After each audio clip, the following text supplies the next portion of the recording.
Number Maharashtra में बहुत बड़ा है, पर सक्सेस रेट बनाने के लिए जो पुश चाहिए, वो पुश की एटमॉस्फेयर तैयार करने के लिए माननीय मुख्यमंत्री देवेंद्र फडणवीस जी ने हमें आदेश दिया था कि आप इनोवेशन के बारे में, स्टार्टअप के बारे में एक कन्वेंशन रखिए। और यहाँ पे सारे जो इंडस्ट्रिस्ट आए हैं, सारे अलग अलग ऑर्गेनाइजेशन के लोग आए हैं, उन सबका भी मैं स्वागत करना चाहता हूँ।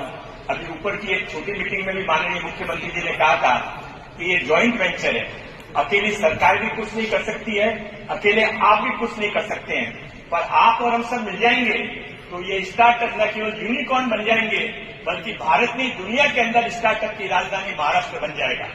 मैं इस काम को आगे, इस बात को आगे बढ़ाने से पहले दो चीजें और कहना चाहता हूं कि अब हम आने वाले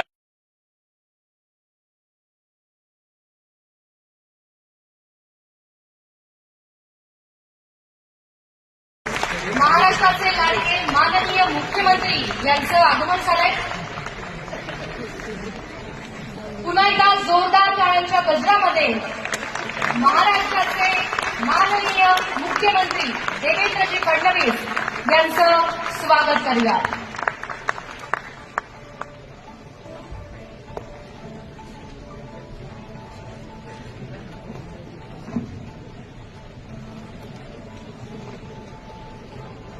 कौशल्य, रोजगार, उद्योजकता व नाविन्यता विभागाच्या महाराष्ट्र नाविन्यता सोसायटीद्वारे आयोजित राष्ट्रीय स्टार्टअप दिवस 2025च्या शुभारंभ कार्यक्रमात मी राखी तांबट आपल्या सगळ्यांचं स्वागत करते। काही वेळ न दवडता मी विनंती करते की त्यांनी उपस्थित सर्वांना संबोधित करावं।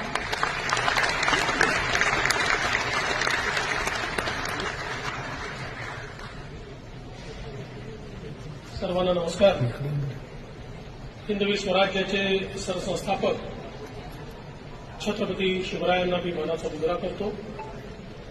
भारतीय राज्यघटनेचे शिल्पकार भारतरत्न डॉक्टर बाबासाहेब आंबेडकर यांना मानवंदना अर्पित करतो। आजच्या या नॅशनल स्टार्टअप डे 2025 या अतिशय महत्वाच्या कार्यक्रमामध्ये मंचावर उपस्थित असलेले महाराष्ट्र राज्याचे